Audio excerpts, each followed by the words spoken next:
and Mostyn Thomas, Managing Director, Astrix Integrated Systems, Euan Birch, Security Operations Lead, Proact IT UK, Hylton Stewart, Head of Security at Conosco, and Joost van Hest, Senior Vice President, Global Sales and Solutions at EclecticIQ. Nice to welcome you all. Nigel, you have the floor, and we're going to look at boundaryless ways of working. Absolutely. Welcome everyone, and into this interesting discussion, boundaryless. We've all been thrown into this at high velocity. Some organizations who had got themselves onto the digital transformation travelator may have been better prepared than others, but for many, this has been a case of all hands to the pumps. And one of those things is our newfound work freedom is presenting significant challenges for organizations.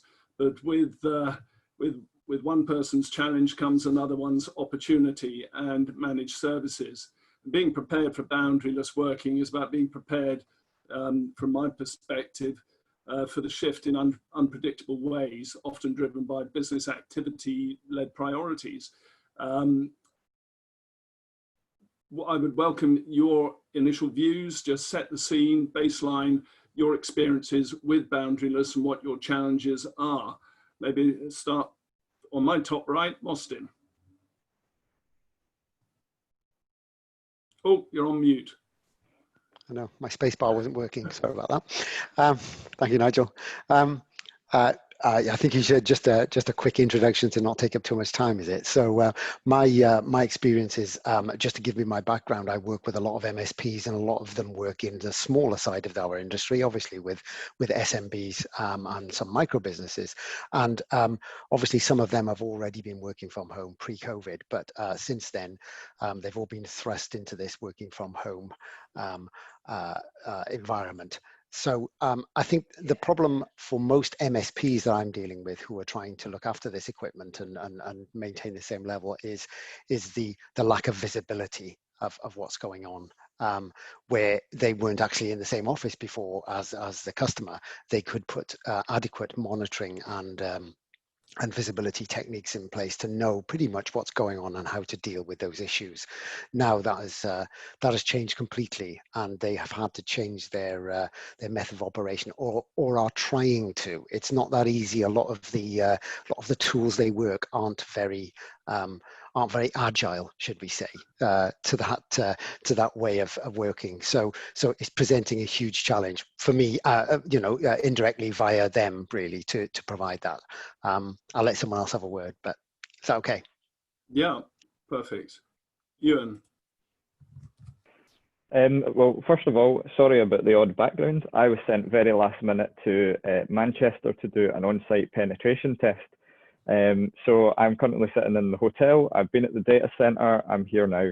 I mean, that almost explains kind of the environment we're facing at the moment, which is everybody's working from home, but we've still got these responsibilities to go on, on site into data centers, into offices when we can. We've got to do that in the safest way possible right now. So today, I'm masked up, I'm sanitizing my hands, I'm making sure that I stay socially distant from my colleagues. And to that effect, those bring in challenges, and there's different things we need to put in place in terms of PPE to make sure people are safe. But then getting back into the office has become this huge problem because people don't want to be wearing masks all the time. Today's a one-off. Today wearing a mask is fine, but people don't want to be doing that. They don't want to be traveling 2 hours into London every day. Okay, my trip to the office is normally 15 minutes. But sometimes I have to travel to Manchester, Chesterfield, London, across Europe sometimes as well, to all of our 16 different countries. And that brings in its own challenges as well, traveling through airports, increased infection rates, different rules in different countries as well. And that is really what we're facing right now. So all these problems are being answered kind of as we go. You see governments around the world answering those questions as they go as well, and facing different situations in different parts of the country. And organizations are no different, our customers are no different, we're no different. It's all about just understanding and finding that right balance for everyone. Excellent. Joost, sorry. Yeah, no problem. Yeah, from my perspective, in my own work, I've always been traveling quite a bit, and working boundaryless is quite normal. But what we saw in our customer base is a bit of a difference. We were prepping kind of for the worst in March and April, where we saw in telco and MSSP customers of ours quite a bit of uptake actually in activity, and also in requests as well from a threat intelligence perspective, as well as from a academy or consultancy perspective, because this, exposure was a lot bigger. Exposure from the end customers of our customers was a lot bigger because the security posture, of course, kind of exploded. We thought that things would go down. Actually, things went up quite a bit. Having said that, from a central gov perspective, where we have to travel to the end customer, it is difficult. Although even those limitations have been lifted since it's now been 6 months, we're finding a way to do that with those customers as well. But the most important thing here, I think, is that we saw, and we do business with a lot of telcos and larger MSSPs, the requests have just gone up a lot, actually. Is this what you're seeing too, Hylton? I think in our experience, we deal a lot more with SMME type businesses than we do with other MSSPs or other provider type businesses. As most people have said previously, the change has been quite sudden for a lot of clients, and a lot have been prepared to a certain extent, I would say. A lot of disaster recovery or business continuity plans included consideration for a similar event, but I think it's the length of this new way of remote boundaryless working that's caught a lot of clients off guard. Everybody was prepared to work from home for a week or 2 or 3 in what at that point everybody perceived to be a disaster. But 6 months on now, a lot of businesses are starting to see the stress of, I suppose, the security debt build-up of what they had to do to facilitate remote working. The big rush to get everybody to be able to continue doing their day-to-day jobs has led to some shortcuts, potentially, and some not fantastic practices between some clients that have had to essentially maintain their business operations. And I think it's one of the tricky bits that we're facing, and we're seeing in a lot of the other sort of partners we deal with, is now MSSPs face the battle of trying to get ahead of that security debt before it builds to a level that is, I suppose, truly dangerous. And also a lot of clients have reacted to this in different ways with different requirements. So as before, you had a relatively sort of uniform approach from clients to security. Now with remote working, you've got a much broader playing field that you have to sort of address. That's kind of what we're finding. Yeah.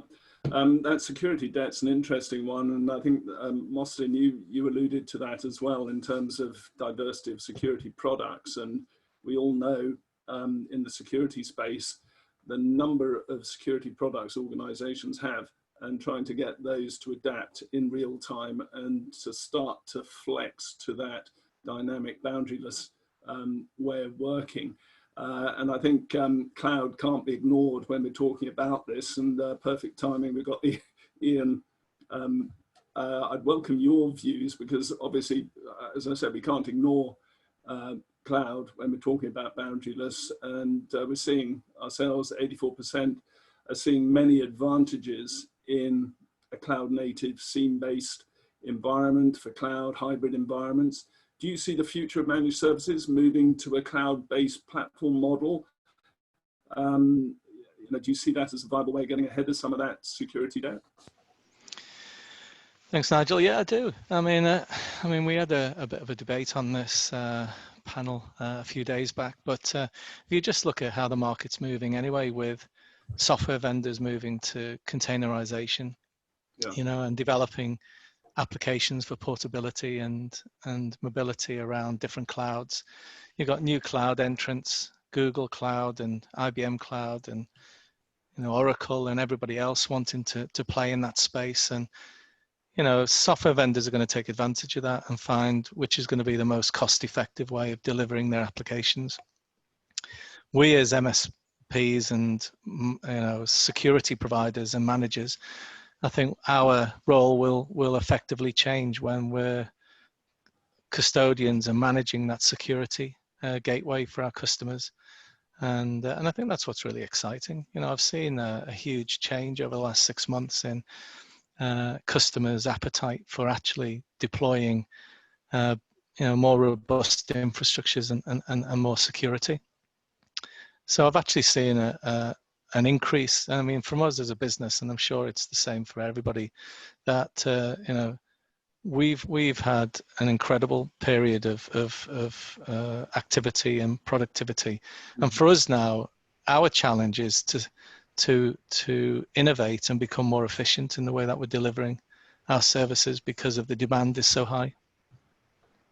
Yeah, and that demand, we're seeing a lot of organizations trying to team up in-house and really being struck by the lack of good competence on the market, and where you are finding competence, phenomenal price points, which, if everyone's trying to suck from that same very dry pool, it's a challenge.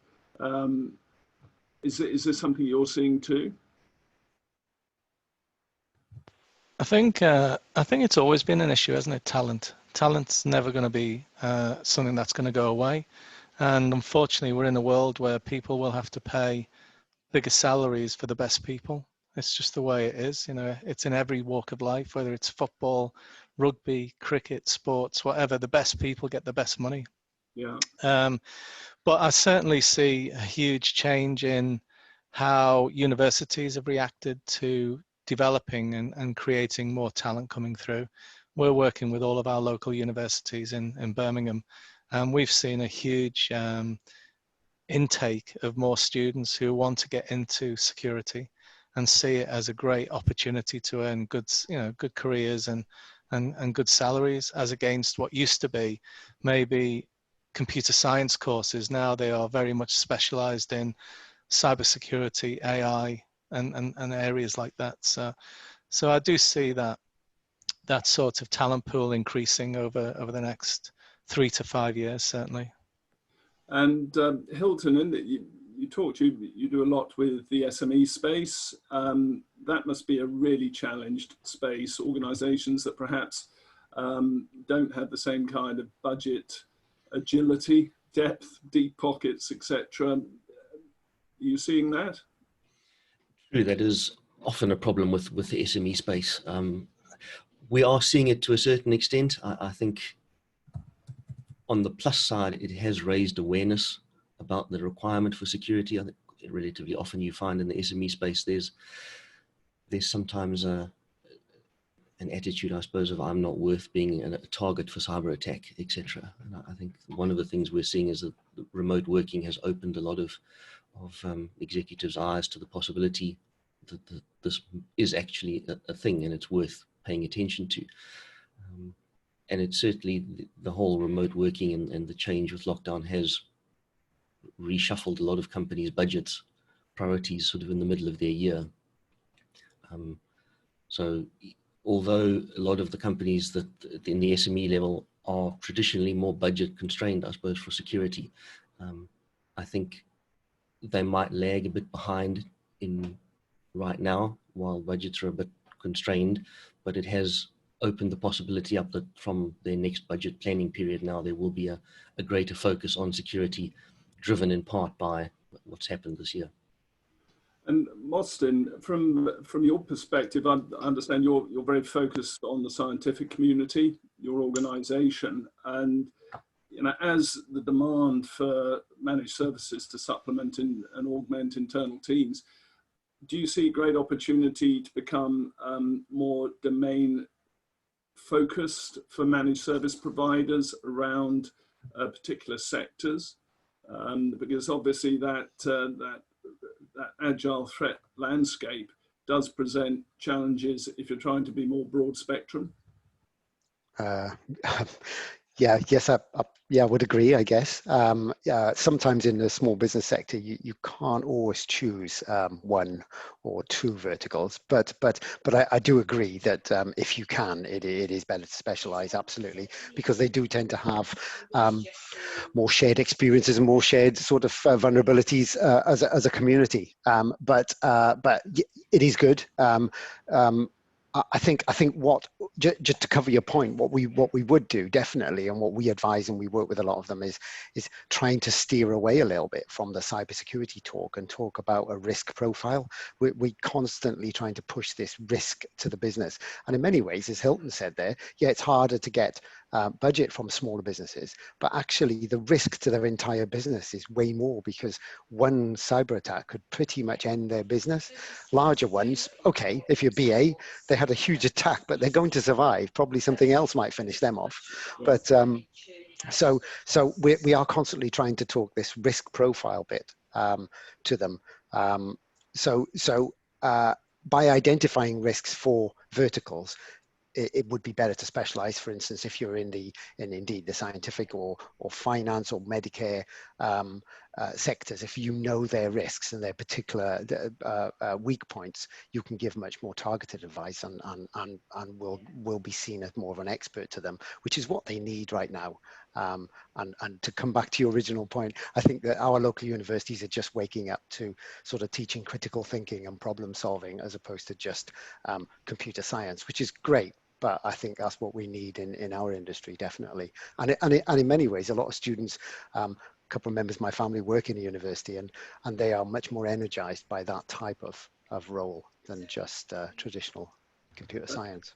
And of course, you know, with computer science, with all these more advanced AI technologies, both the adversaries as well as businesses are leveraging these tools. Euan, you were saying you were doing some penetration testing, was it today?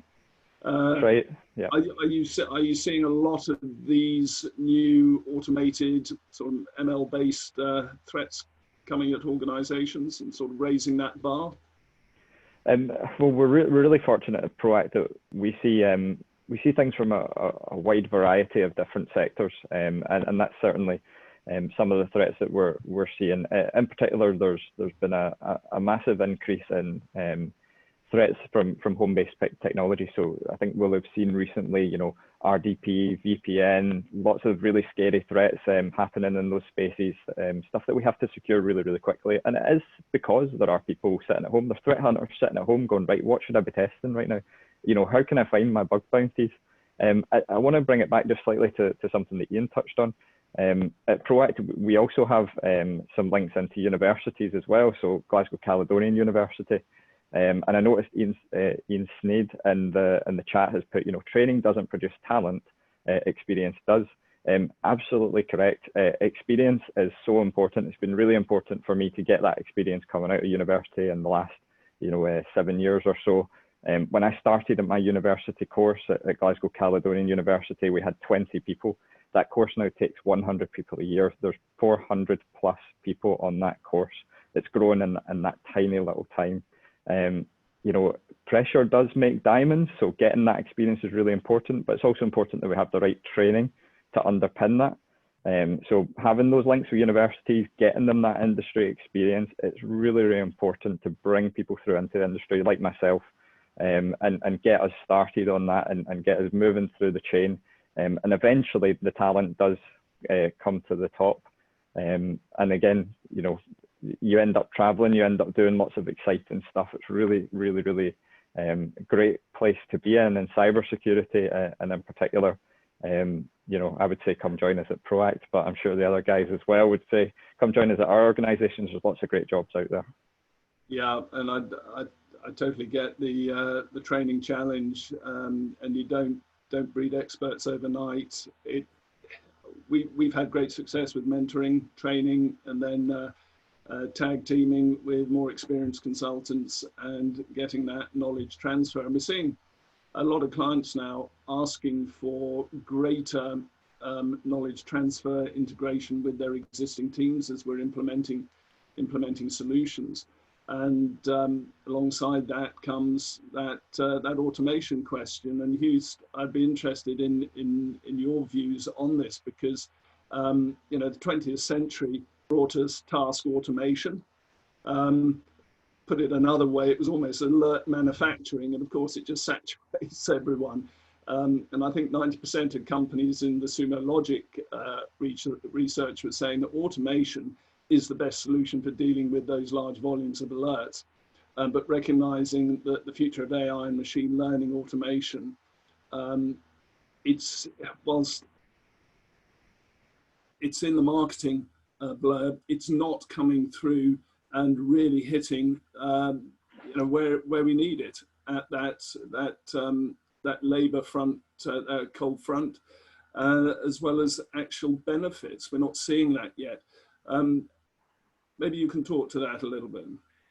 Well, you're right. I don't think we see that yet. I still believe that for, especially in CTI and cyber threat intelligence, you need, at the end of the day, you know, a pair of eyes and a brain to determine. But you can do a hell of a lot of heavy lifting in a very automated way and make sure that you are more efficient and more effective. And this is also the questions that we get, especially from the telcos and MSPs that we do business with.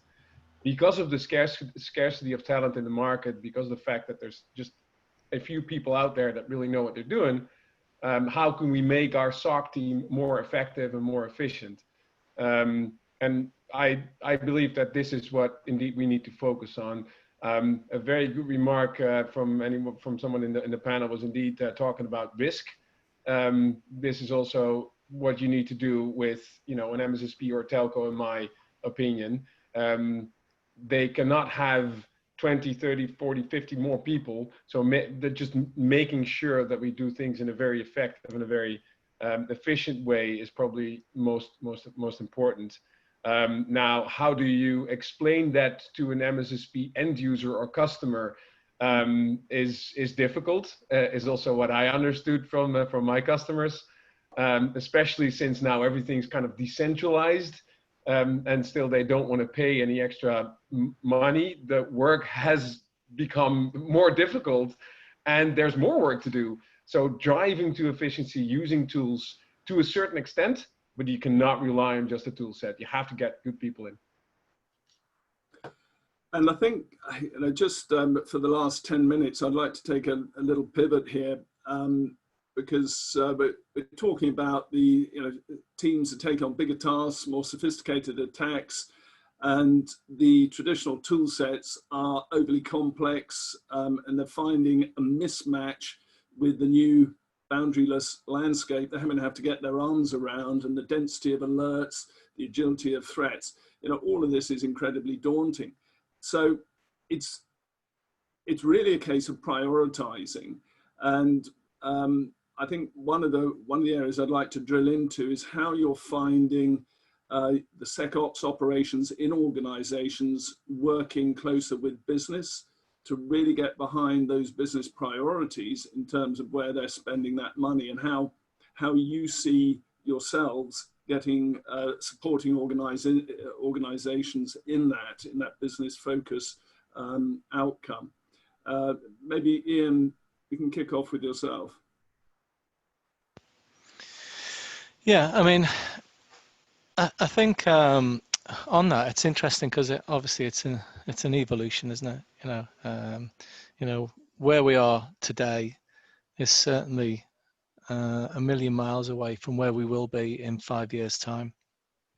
I mean, just touching on the bit that we do with the universities. So we were very successful in the last few months winning an Innovate UK grant to actually develop more security orchestration.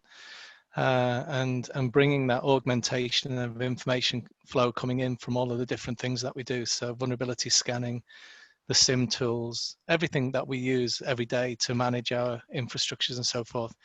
And I think that's the route that we see a journey of travel for us, is that empowering our technical teams with more accurate information and more relevant information.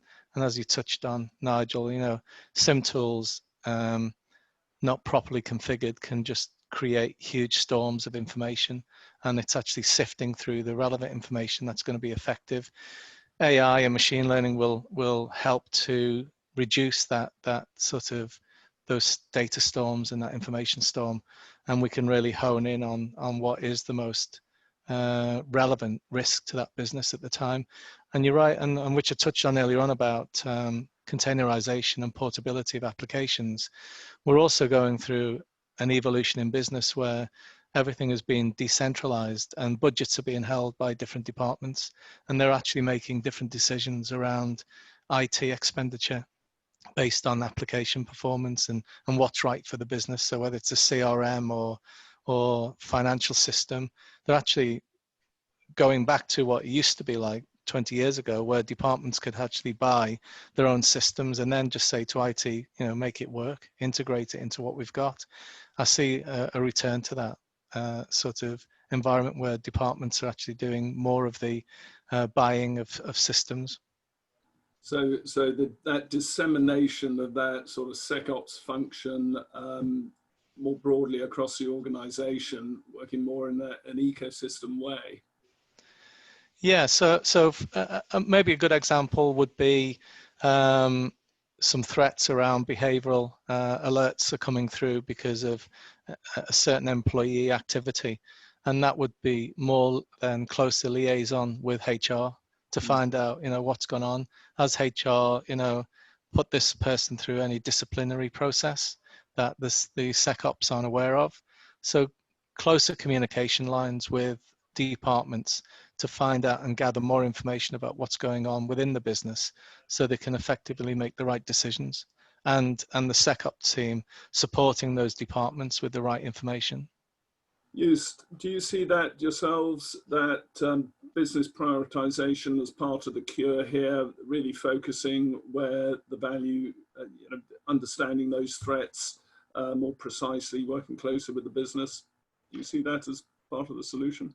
Well, what we do see is that there is a greater need for dissemination of intelligence reports, human readable reports, so that we can make things actionable, but also understandable to have the SOC team, but also other teams in the company, basically hold on to their budget or get more budget. If you explain why, not just what happened, but also why it happened and what you need to do to prevent it in the future, greatly does help other departments in a company to understand what the hell the SOC team is doing. So the need for that is definitely something that we see. And it's actually quite difficult because we're used to speaking to each other in a certain way. And it's not, now we have to kind of explain why things happen and how to prevent them in the future to other people that are not very super close to the SOC teams. So a bit of a challenge there, for sure. Yeah. Mostyn? I'm probably going to be controversial here, Nigel, sorry. Go for it. I guess because I see a sector of the market that maybe I don't see the full sector, you know, from large amounts. I mean, a lot of this is just not happening at small businesses, just not happening. You know, they're just not getting it. There needs to be a major move within boardrooms. And even, I'm not talking about micro business, even business, you know, say up to 50 employees, which still have a board and what have you. And, you know, it's out of the ordinary that you're seeing people with these type of attitudes that we're talking about there, that the guys are quite right in what they're saying, but it's just not happening. And I think there does need to be a move at board levels in a lot of these things. You're saying, yeah, we're being distributed budgets, which is great, and I think that's really good. But you need an overarching structure, like you know, even your I don't know, insurance or whatever would be done by the whole business. You wouldn't expect each individual department to do that. So I think cybersecurity and everything around that needs to be an overarching, and the only way it can do it is at the same level as, let's say, finance or health and safety or the budget for the company marketing, you know, whatever. So I think it definitely needs to be a move there. And an even more controversial thing is I think that IT and cyber should be pairing up and moving towards HR and the psychological side of a business. you know, increasingly our industry is around the psychological training, spotting things, making everyone part of a team. So that's a huge leap for a lot of IT people, but I think that's where we're headed. AI and what have you will do a lot of the hard work, but I think we need to move that way. And the truly great engineers and people I deal with are people who understand people. Humans augmented with intelligent systems. Absolutely, I see everyone nodding here. And in terms of that business challenge, that awakening that we need, Hylton, is this something you see, and do you have some thoughts on how to wake up the business to that? Some very interesting points. Yeah, exactly. Some very interesting points, I think, that a lot of the panelists have raised. It partly, I suppose, distills down to, as somebody mentioned earlier, security is often seen as an insurance buy. Security has normally been, through whatever historical developments have led to the security industry as it stands now, but security has always been perceived as sort of those guys in the corner that are telling you, you can't do this new business initiative, or you can't open these firewall ports to allow marketing to do whatever they need to do. And it's the move from that perception to, I think, as Mostyn said, a risk-based approach to security, or more importantly, a business-based approach to security, is probably one of the more universal changes, no matter what size of business you approach, that's going to allow security to be truly effective, I think. And then that's any form of security, right from the really sort of manual pen testing, monitoring side up to more sort of automation. Unless you can achieve integration into business objectives and what is the business actually trying to achieve, as Joost says, it's got to be understandable. You've got to be able to translate the security objective to the business objective. And it's important that it's driven business to security, not security to business, which I think is what we've seen in the past quite a lot. And that applies to enterprise level, SMEs. I mean, SMEs in that respect really have the advantage because they're often more flexible. They can change direction a bit quicker than bigger enterprises often can, that have huge built-in security teams already. The disadvantage that the bigger companies have is that those security teams are very often siloed out, that they just sit in one corner and they have oversight over everybody else, but they don't interact or integrate with the rest of the business. Yeah, that becomes quite protective and breaks down the opportunity of that broader ecosystem approach that we heard from Euan and others. Yes. So cybersecurity, new business operating model, Euan? I completely agree with a lot of the points that have been said there. You know, communication is absolutely essential, and the way in which we operate at the moment, you know, working from home and not particularly seeing people all the time, bringing in new people that maybe don't get to, you know, work with different parts of the business because they don't see them on the day-to-day. They're not having tea in the kitchen, they're not going out for lunch, they're not having team events. That's going to be really important to integrate people properly. And communication is absolutely the key to that, teaching people good communication as well and trying to help them to go down the right path, and also integrate with different departments in the business. You know, with Proact, we're in quite an interesting position. We've seen a lot of customers who have tried to basically go out, buy a SIEM, try and operate themselves, maybe on a team of 2 or 3, and then come back to us a couple of years later and say, actually, we need a managed service here. Because we need to have people that have already worked in these technologies, who understand the logs, who are going to make sure things are exactly what we want to see. And similarly within Proact, because of the sheer amount of managed services that we have, I think at last count there was like 132. I think it's something like that across 16 different countries.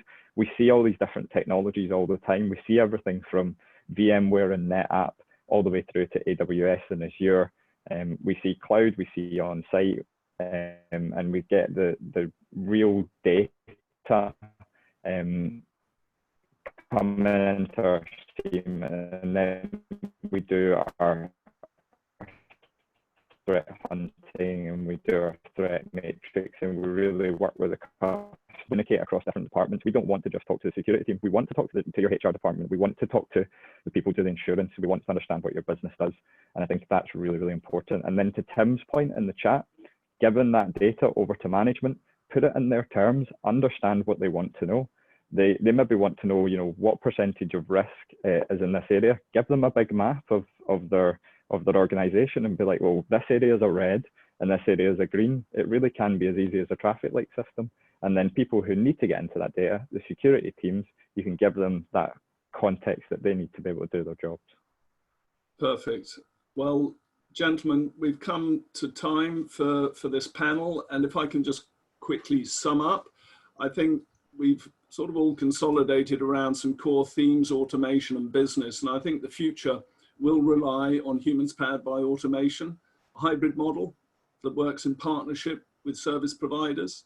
Furthermore, I'm hearing that security must be a joint effort, embracing the idea of the modern SOC, for example, leveraging cloud power, Euan, critically a joint effort that promotes collaboration, communication between the different parts of business operations, security teams, and all focused on business priorities. And organizations must more than just aspire to cybersecurity, but make it part of their new business operating model if they're going to live and survive and be resilient in a boundaryless world. Thank you, everyone. Over to you, Pelham.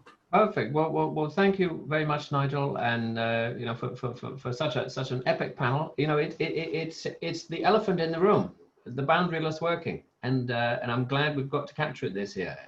What would we have talked about at the MSS London this year had we not had all this boundaryless to talk about? I like it.